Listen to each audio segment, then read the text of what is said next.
Maziwa ya mgando ni mazuri sana kwa changamoto katika mfumo wa mmeng'enyo wa chakula, lakini kwa baadhi ya watu imekuwa ikiwaletea shida ya kuongeza hali ya kiungulia sana pamoja na gesi sana tumboni. Sasa ziko sababu ambazo zinapelekea mtu kupata changamoto hii.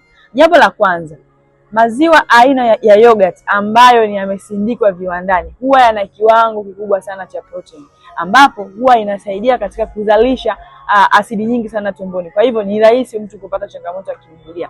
Lakini jambo la pili, kiwango kikubwa sana cha acidity pH. Kwa hivyo huwa inaongeza pia masumbufu katika tumbo, lakini pia ile asidi kuweza kurudi juu na kusababisha koo lako kulegea. Kwa hivyo inakuwa rahisi sana kuweza kucheua. Lakini jambo lingine la mwisho kwamba yogurt ambazo zimeongeza sukari kwa lengo la kuleta ladha, hii pia huchochea sana kiwango cha asidi tumboni, kwa sababu kuna baadhi ya ladha zinawekwa ladha za matunda kama vile ndimu, machungwa pamoja na limao. Ikiwa ni wewe unateseka na changamoto ya acid reflux kwa muda mrefu, usisite kuwasiliana nami ili nikusaidie kukupa suluhisho la moja kwa moja la kutatua changamoto ulionayo.